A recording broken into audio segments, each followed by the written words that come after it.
15 अगस्त को हम आज़ादी का 80वां सालगिरह मनाएंगे और आज़ादी के 80 साल बीतने के बाद भी ये सवाल हमारे सामने खड़ा है कि क्या हम आज़ादी के इस 80 सालों में क्या पाया और क्या खोया। एक तरफ सवाल ये भी उठता है कि क्या हमारे जो पड़ोसी मुल्क हैं, खासतौर से वो छोटे मुल्क जिनको हम श्रीलंका, बांग्लादेश, पाकिस्तान, अफगानिस्तान कहते हैं, उनसे भी आगे है, कुछ मानकों पर उनसे भी पीछे है। ये इसलिए क्योंकि आज सोनम वांगचुक जो कि एक समाज सेवी है, आंदोलनकारी है, उन्होंने आज आज़ादी की इस पूर्व संध्या पर एक बयान दिया और ये कहा कि हम अभी भी उन देशों से पीछे हैं जो देश हमारे समकालीन या हमारे बाद आजाद हुए थे, और जो हम बात करते हैं कि हम 2047 तक एक विकसित राष्ट्र बन जाएंगे, वो बहुत दूर की कौड़ी है। उसके लिए अभी हमें बहुत कुछ करना बाकी है। नमस्कार, आप देख रहे हैं मॉर्निंग इंडिया का खास कार्यक्रम न्यूज अनकट और मैं आपके साथ संजय सिंह। आज हम बात करेंगे आजादी की। आजादी इसलिए क्योंकि कल 15 अगस्त है और 15 अगस्त को 80 साल पूरे हो रहे हैं भारत के आजादी के, और इन 80 सालों में हमने क्या कुछ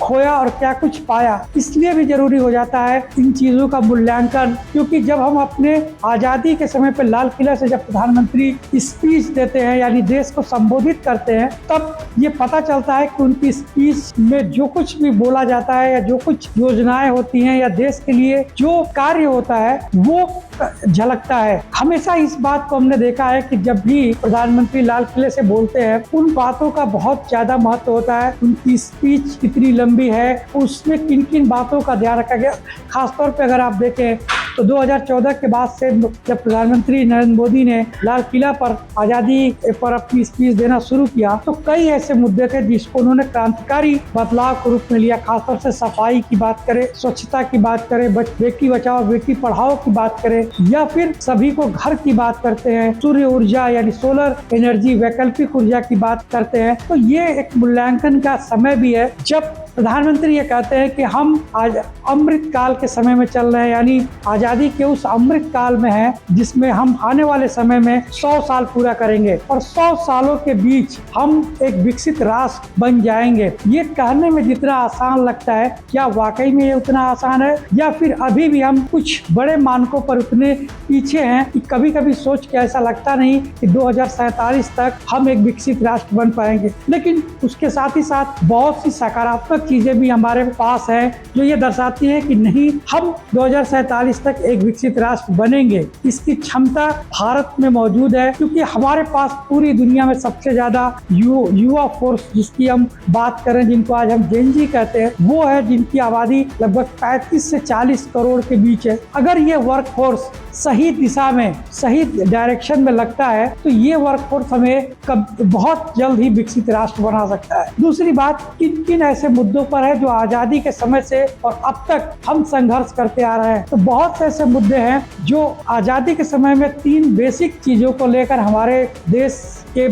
दल या कह सकते हैं कि जो राष्ट्र में सरकार चलाने वाली जो सरकारें थी, उन्होंने इस बात को सोचा तो मूलतः 3 चीजें, रोटी, कपड़ा और मकान, उस समय की ये बेसिक जरूरतें थी और इन जरूरतों को लेकर देश आगे बढ़ता गया और बहुत सी चीजों को हमने खत्म किया। लेकिन अभी भी कह सकते हैं कि गरीबी एक ऐसा अभिशाप है जो पूर्णतः हमारे यहाँ से समाप्त नहीं हुआ है। बहुत सी ऐसी चीजें थी जिनको हमने पूर्णतः उन पर विजय प्राप्त की। आज भी हम 80 करोड़ लोगों को अनाज देते हैं मुफ्त में खाने के लिए, इसकी क्यों जरूरत पड़ती है, ये एक सोचने का विषय है। शिक्षा आज भी कह सकते हैं कि सभी को मिल पा रही है, ऐसा संभव नहीं है, लेकिन अभी भी लगभग 90% से ऊपर हम शिक्षा को लोगों को दे पा रहे हैं। तो ये अपने आप में कह सकते हैं कि एक अचीवमेंट है जो पिछली सरकारों ने प्राप्त किया है। इसी तरीके से अगर हम सबको छत की बात करते हैं तो सबको छत भी लगभग सरकार देने का प्रयास कर रही है। प्रधानमंत्री आवास योजना के तहत तमाम राज्य की योजनाएं हैं जिनके तहत सरकार का ये दायित्व है और सरकार की महत्वाकांक्षाएं परियोजनाएं हैं कि सभी को रहने के लिए घर मिले, यानी छत मिले। और ये चीजों को प्राप्त किए बगैर हम कभी भी विकसित राष्ट्र की परिकल्पना नहीं कर सकते हैं, और उसको साकार करने के लिए जरूरी है कि हम उन बेसिक सुविधाओं को अपने आम लोगों, आम जनता को मुहैया कराएं। तो दूसरी सबसे महत्वपूर्ण चीज है कि आप जब आर्थिक तरक्की की बात करते हैं तो कई चीजें हम देखते हैं कि इस देश में अभी भी आर्थिक असमानताएं फैली हुई हैं। यानी सिर्फ 1% लोगों के पास इस देश का 90% धन है, संसाधन है जिसपे उनका अधिकार है, और जो 99% लोग अभी भी हैं वो अपनी मूलभूत चीजों के लिए संघर्ष कर रहे हैं। तो क्या वो समय आएगा जब इस देश के सभी लोगों के पास उनके पर्याप्त संसाधन होंगे, पर्याप्त मूलभूत सुविधाएं उनको मौजूद होगी, तभी आप विकसित राष्ट्र की तरफ आगे बढ़ सकते हैं। ये चुनौतियां हैं। ये चुनौतियां इसलिए भी हैं क्योंकि सरकार जब ये कहती है कि हम अमृत काल में चल रहे हैं, तो ये सोचना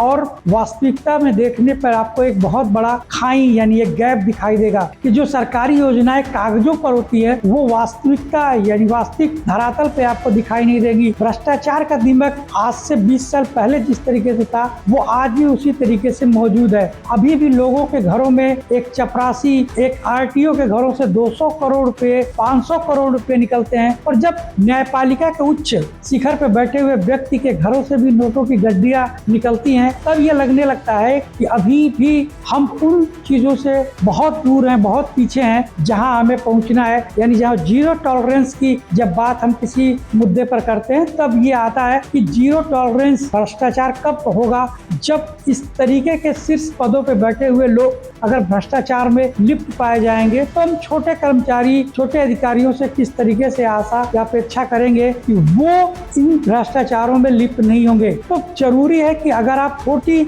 मछलियों को साफ रखना चाहते हैं तो जो बड़ी मछलियां हैं यानी समाज के जो बड़े उच्च पदों पर बैठे हुए नौकरशाह हैं, ऑफिसर्स हैं, नेता हैं, उनके बीच के इस भ्रष्टाचार को जितनी जल्दी खत्म करेंगे तभी जाकर जो कह सकते हैं कि देश है वो आगे बढ़ जाएगा। पेपर लीक से लेकर छात्रों की सुरक्षा और कह सकते हैं कि परीक्षाओं में हो रही घोटाले, ये तमाम ऐसे सवाल हैं जो प्रधानमंत्री को भी आंदोलित करते होंगे, अंदर से उनको आंदोलित करते होंगे कि वो इन मुद्दों पर क्या करते हैं। और कल जब लाल किले से प्रधानमंत्री का स्पीच होगा तो देखना ये दिलचस्प होगा कि जेन जी लगातार पिछले 2 महीनों से देखा जाए तो जेन जी का आंदोलन देश के अलग अलग हिस्सों में चल रहा है। राष्ट्रीय राजधानी में भी एक आंदोलन चला है। उसके बाद सरकार किस तरीके से उन मुद्दों को लेकर आगे बढ़ती है, किस तरीके से उनसे संवाद करती है या उनके जो मुद्दे हैं उनको हल करती है, क्योंकि बगैर उन मुद्दों को हल किए आप कभी भी विकसित राष्ट्र की तरफ नहीं बढ़ सकते, क्योंकि यही हमारी ताकत है। और इन ताकत को अगर आप मजबूत नहीं करेंगे यानी इंसान जी को मजबूत नहीं करेंगे तो आप कभी भी उन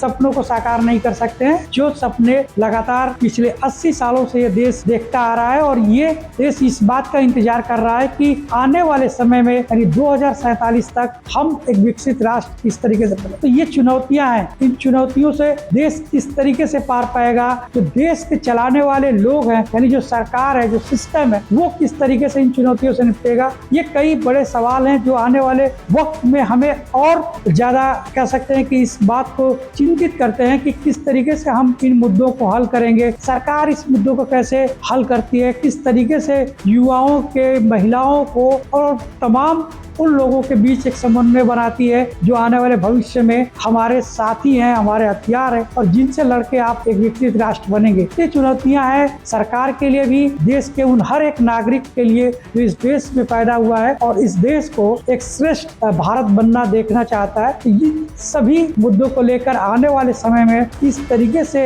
हम आगे बढ़ेंगे, ये एक बड़ी चुनौती सरकार के लिए भी, समाज के लिए भी और आने वाले भविष्य में उन सभी के लिए होगा जो इस देश में एक श्रेष्ठ कह सकते हैं कि भारत देखने को लालायित हैं या उत्सुक हैं और जो चाहते हैं कि हम एक विकसित राष्ट्र आने वाले समय में बने।